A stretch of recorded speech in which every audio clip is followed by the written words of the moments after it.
ஒருவேளை கலக்கத்தோடு இருக்கலாம். ஆண்டவர் யாக்கோபுக்கு சொன்ன ஒரு வார்த்தையும் ஹalleluya அது தரையிலே விழல. ஹalleluya ஆண்டவர் சொன்னார், நான் சொல்லியதை நிறைவேறும் அளவும் சொன்னதை செய்யும் அளவும் உன்னை கைவிடுவதில்லை என்று சொன்ன ஆண்டவர். ஹalleluya 28ஆம் அதிகாரத்தில் வாக்குத்தத்தங்களை கொடுக்கிறார். 28ஆம் அதிகாரம் 15ஆம் வசனத்தில் நம்ம பார்க்கும் பொழுது, நான் உன்னோடு இருந்து நீ போகிற இடமெல்லாம் உன்னை காத்து இந்த தேசத்தை உனக்கு திரும்ப வர பண்ணுவேன் என்று ஆண்டவர் சொல்லுகிறார். 35ஆம் அதிகாரத்துக்கு நம்ம வரும் பொழுது அங்க பார்க்கிறோம், 32ல் நம்ம பார்க்கிறோம், அடியேனுக்கு தேவரீர் காண்பித்த இவ்வளோ கிருபைகளுக்கு நான் பாத்திரன் அல்ல, நான் கோலும் கையுமாய் வந்தேன், இப்பொழுதோ எனக்கு 2 பரிவாரங்களை எனக்கு கொடுத்திருக்கிறீர் என்று யாக்கோபு சொல்லுகிறார். இன்றைக்கு ஒருவேளை கோலும் கையுமாக போல தனித்து விடப்பட்டு எங்க போறோன்னு தெரியல, எப்படி போறோன்னு தெரியல, என்ன செய்ய போறேன்னு தெரியல, ஒருவேளை நீங்க அப்படி வந்திருக்கலாம். ஹalleluya யாக்கோபை பெருக செய்த தேவன், ஹalleluya யாக்கோபை நடத்தின தேவன் நம்மையும் நடத்துவார். ஹalleluya ஹalleluya ஒருவேளை உங்களுடைய கணவரை நீங்க இழந்திருக்கலாம், மனைவியை இழந்திருக்கலாம், பெற்றோரை இழந்திருக்கலாம். எப்படி நம்ம தாண்டி செல்வது தெரியல, எப்படி நான் இந்த பயணிப்பேன் எனக்கு தெரியல. யாக்கோபை நடத்தின தேவன் நம்மை நடத்துவார். ஹalleluya ஹalleluya இன்றைக்கும் நம்ம சில 2 காரியங்களை வேதத்திலிருந்து தியானித்து அதன்படி ஜெபிக்க போகிறோம். இன்றைக்கு ஜனவரி 1ஆம் நாள், அதனால ஆதியாகமம் 1ஆம் அதிகாரத்தில் நம்ம பார்க்கிறோம். பாருங்க, ஆதியாகமம் 1ஆம் அதிகாரம் 11 மற்றும் 15 வசனங்களை நான் வாசிக்கிறேன். ஆதியாகமம் 1ஆம் அதிகாரம் 11ஆம் வசனத்தை நான் வாசிக்கிறேன். நீங்கள் எல்லாரும் உங்கள் வேதத்தை திருப்பி ஆதியாகமம் 1:11ஆம் வசனத்தை நம்ம வாசிக்கலாம். அப்பொழுது தேவன் பூமியானது புல்லையும் விதையையும் பிறப்பிக்கும், பூண்டுகளையும் பூமியின் மேல் தங்கள் விதைகளுடைய கனிகளை தங்கள் ஜாதிகளின்படியே கொடுக்கும் கனி விருட்சங்களையும் முளைப்பிக்க கடவது என்றார். அது அப்படியே ஆயிற்று. இங்கே ஆண்டவர் பூமியில் பாருங்க, புல்லையும் விதையை பிறப்பிக்கும் பூண்டுகளையும் பூமியில் மேல் தங்கள் விதைகளுடைய கனிகளை தங்கள் ஜாதியின்படியே கொடுக்கும் விருட்சங்கள் முளைப்பிக்க கடவது என்றார். அது அப்படியே ஆயிற்று. ஹalleluya ஆண்டவர் அந்த பூமியை உண்டாக்கும் பொழுது, அந்த பூமியை சிருஷ்டிக்கும் பொழுது பாருங்க, புல்லை விதைகளை, அந்த விதைகள் தங்கள் கனிகளை கொடுக்கணும் என்று ஆண்டவர் சொன்னார். அந்த விதைகளுக்கு ஒரு நோக்கத்தை வைத்திருந்தார். அந்த விதைகளுக்கு என்ன நோக்கம்?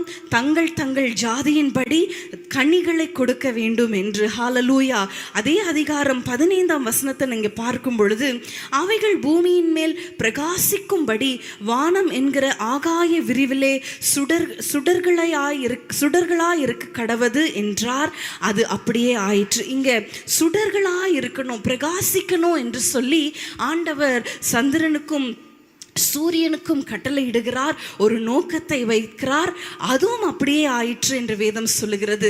ஒரு புல்லுக்கும் ஒரு பூண்டுக்கும் ஒரு விதைக்கும் ஆண்டவர் நோக்கத்தை வைத்திருப்பார் என்றால், அவர் சாயலில் படைத்த நமக்கு எவ்வளோ பெரிய நோக்கத்தை வைத்திருப்பார். ஹalleluya ஒருவேளை பழைய நாட்களில் கடந்த ஆண்டுகளில் நோக்கத்தை இழந்தவர்களாய் நம்ம என்ன செய்கிறோம், எதுக்கு செய்கிறோம், எப்படி செய்கிறோம், எதுக்கு நான் உயிர் வாழ்கிறேன், எதுக்கு நான் இந்த உலகத்தில் இருக்கிறேன், நான் ஏன் இந்த குடும்பத்தில் இருக்கிறேன், ஒருவேளை இப்படி நோக்கம் அற்றவர்களாய், நோக்கமே தெரியாமல் ஒரு வேளை வாழ்ந்து கொண்டு இருக்கலாம். சில மனைவிகள் ஒரு வேளை சொல்ல, நான் ஒரு ஹவுஸ் ஒய்ஃப், எனக்கு என்ன நோக்கம் இருக்குது, எனக்கு என்ன பர்பஸ் இருக்குது. இல்லை, ஒரு விதைக்கு ஒரு நோக்கத்தை அவர் வைத்திருப்பார் என்றால், இந்த ஆண்டு நம் ஒவ்வொருவருக்கும் வைத்த நோக்கத்தை நாம் நிறைவேற்றணும். ஹalleluya ஹalleluya அதற்கு தடையாக இருக்கிற நம்முடைய சோம்பல்கள், அதற்கு தடையாக இருக்கிற நம்முடைய சலிப்பு, அதுக்கு தடையா இருக்கிற நம்முடைய காரியங்கள், நம்முடைய கவலைகள், அதெல்லாம் ஓரத்தில் வச்சுட்டு இங்க பாருங்க, அதன் தன் கனிகளை கொடுக்கணும். ஆண்டவர் என்ன சொல்லியிருக்கிறார்? ஒருவன் என்னில் நினைத்திருந்தால் அதிக கனிகளை கொடுப்பான், கனிகளாலே அறிவீர்கள். இந்த ஆண்டு நம்ம அதிக கனிகளை கொடுக்கணும். ஹalleluya ஹalleluya அதே போல பிரகாசிக்க கடவது என்று அங்க சொன்னது போல, நீங்கள் உலகத்துக்கு வெளிச்சமா இருக்கிறீர்கள் என்று ஆண்டவர் சொல்லியிருக்கிறார். நாம் பிரகாசிக்க பிறந்தவர்கள். ஹalleluya. நம்முடைய நோக்கம், நம்மேல் எழுதப்பட்ட நோக்கம், தனிப்பட்ட நோக்கம், குடும்ப வாழ்க்கையில நமக்கு இருக்கிற நோக்கம், நம் சபையில நமக்கு இருக்கிற நோக்கம், நம் ஊழியத்தில் ஆண்டவர் வைத்திருக்கிற நோக்கம் எல்லாவற்றையும் ஆண்டவர் நமக்கு நிறைவேற்றணும். ஒரு நிமிஷம் ஜெபிக்கலாமா? கண்களை மூடி. கடந்த ஆண்டு எப்படி இருந்ததோ நமக்கு தெரியாது. ஒருவேளை நோக்கம் தவறிய நட்சத்திரம் போல, ஹalleluya, பாதை தவறியது போல நம்ம நடந்திருக்கலாம். ஆனால் இந்த ஆண்டு ஆண்டவரிடத்துல சொல்லுங்க, ஆண்டவர், இந்த முதல் நாளே என்னை அர்ப்பணிக்கிறேன். உம்முடைய சித்தத்தின்படி, உம்முடைய நோக்கத்தின்படி, உம்முடைய திட்டத்தின்படி நீர் எனக்கு எதை நியமித்திருக்கிறீங்களோ ஆண்டவரே, நான் என்ன செய்யணும், நான் என்ன செய்யக்கூடாது, ஆண்டவரே யாரிடத்துல பேசணும், நான் எப்படிப்பட்ட கனிகளை வெளிப்படுத்தணும். சில நேரங்களில் நம்முடைய கோபத்தினால, நம்முடைய அவசரமான முடிவுகள்னால நம் கனிகளை இழந்துடுறோம். இந்த ஆண்டு ஆண்டவரிடத்துல சொல்லுங்க, ஆண்டவரே நான் கனி கொடுக்கணும், நான் அதிக கனிகளை கொடுக்கணும், நான் மிகுந்த கனிகளை கொடுக்கணும், உமக்கென்று நான் கனிகளை கொடுக்கணும். ஆண்டவரே என் நற்கிரியையினால ஆண்டவரே உமக்கு நான் பிரகாசிக்கிற ஒளியாய், ஆண்டவரே உம்மை நான் மகிமைப்படுத்துகிற ஒரு ஒளியாய் இந்த உலகத்துல நான் வாழணும். ஆண்டவரே எதுக்கு வாழ்றேன், என்ன நோக்கனே தெரியாம ஒருவேளை நீங்க வாழ்ந்திருக்கலாம். நீங்க சொல்லுங்க, ஆண்டவரே இந்த ஆண்டு ஆண்டவரே என் நோக்கத்தை நான் அறிந்து கொள்ளணும். ஒருவேளை நீங்க சொல்லலாம், எனக்கு 40 வயது ஆயிருச்சு, 50 வயது ஆயிருச்சு, இன்னும் எனக்கு நோக்கம் தெரியல. இல்ல, இந்த ஆண்டு நீங்க கேளுங்க, ஆண்டவரே என் நோக்கத்தை எனக்கு வெளிப்படுத்துங்க. உம்முடைய சித்தத்தின்படி குயவன் தன் கையில் இருக்கிற அந்த களிமண்ணை போல எங்களை அர்ப்பணிக்கிறோம். ஆண்டவரே, ஆண்டவரே ஒருவேளை நீங்க ஒரு ஹவுஸ் ஒய்ஃபா இருக்கலாம். ஆண்டவரே இந்த இடத்துல நான் என்ன செய்யணும், ஒருவேளை நீங்க படித்து கொண்டு இருக்கலாம். ஆண்டவரே இந்த இடத்துல நான் என்ன செய்யணும், ஆண்டவரே நான் என் ஊழியத்துல நான் என்ன செய்யணும். ஆண்டவரே ஆண்டவரே நீ எங்களுக்கு வெளிப்படுத்துவீராக. எல்லா தடைகளை கொண்டு வருகிற நோக்கத்தை நிறைவேற்ற விடாதபடிக்கு, ஹalleluya, நீர் நியமித்த பாதையில நடக்க விடாதபடிக்கு இருக்கிற எல்லா தடைகளையும் இயேசுவின் நாமத்தினால அப்புறப்படுத்தி போடுவீராக. உம்முடைய நாமம் மகிமைப்படட்டும். இயேசுவின் நாமத்தில் பிதாவே, ஆமென். ஆண்டவர் வைத்திருக்கிற திட்டத்தை ஹalleluya நாம் நிறைவேற்றணும். ஹalleluya. அதே அதிகாரம் 28ஆம் வசனத்தை நம்ம வாசிக்கலாம். ஆதியாகமம் 1:28.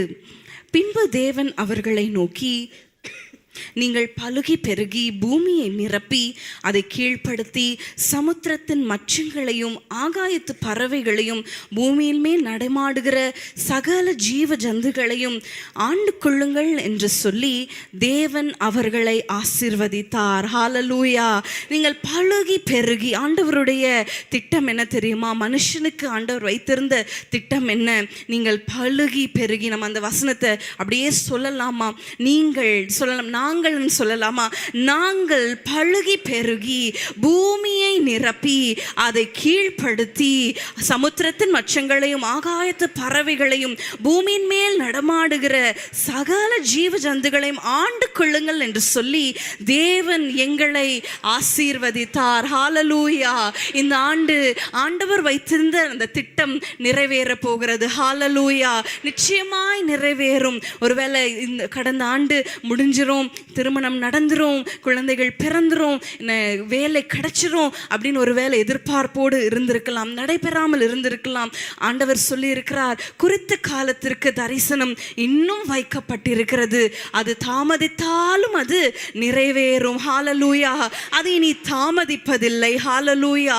அன்றைக்கு ஆதாம் ஏவாளுக்கு ஆண்டவர் வைத்திருந்த திட்டம் இன்றைக்கு ஆண்டவர் திரும்ப நமக்கு ஞாபகப்படுத்துகிறார். நிச்சயமாக குடும்பத்தில் நமக்கு எல்லா ஆசீர்வாதங்களையும் ஆண்டவர் இந்த ஆண்டு தருவாராக. ஒரு நிமிஷம் கண்களை மூடி ஜெபிக்கலாமா? ஆண்டவரை நாங்கள் பழுக விடாதபடிக்கு எங்களுடைய குடும்பத்தில், எங்களுடைய ஊழியத்தில், எங்களுடைய பொருளாதாரத்தில் நாங்கள் பழுகி பெருக விடாதபடிக்கு தடையா இருக்கிற எல்லா காரியங்களையும் தேவரீர் இந்த ஆண்டு அதை முறிப்பீராக. ஆண்டவரே எங்களுடைய பொருளாதாரம் ஆண்டவரே அது எங்களுக்கு பற்றாக்குறையாவே இருக்குதப்பா, ஆனா இந்த ஆண்டு அது நிரம்பி வழிகிற ஒரு ஆசீர்வாதமாக. ஹalleluya. மா பிசைகிற உன் தொட்டியும் உன் களஞ்சியமும் அது ஆசீர்வதிக்கப்பட்டிருப்பதாக என்று சொன்னது போல, ஹalleluya, கற்பம் விழுவதும் மலடும் உன் தேசத்தில் இருப்பதில்லை என்று சொன்னது போல ஆண்டவரே ஒரு பெருக்கத்தின் ஆண்டாக ஹல்லேலூயா ஆதாமுக்கும் ஏவாளுக்கும் நீர் கட்டளையிட்ட அந்த ஆசீர்வாதங்கள் ஹல்லேலூயா ஆதாமை ஆசீர்வதித்த தேவன் இன்றைக்கு கூடி வந்திருக்கிற ஒவ்வொருவரையும் நீர் ஆசீர்வதிப்பீராக. ஹல்லேலூயா எல்லா தடைகளையும் மாற்றி போடுவீராக. ஹல்லேலூயா ஹல்லேலூயா ஆண்டு கொள்ளுங்கள். ஒரு அதிகாரத்தை கொடுத்தீரே ஆண்டவரே, தலைகளை உயர்த்துகிற ஆண்டாய்.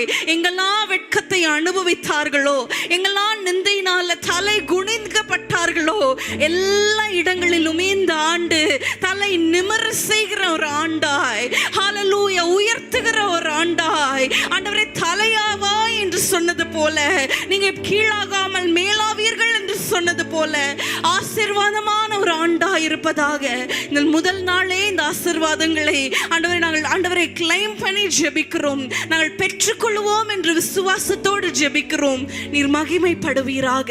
இயேசுவின் நாமத்தில் பிதாவே, ஆமென்.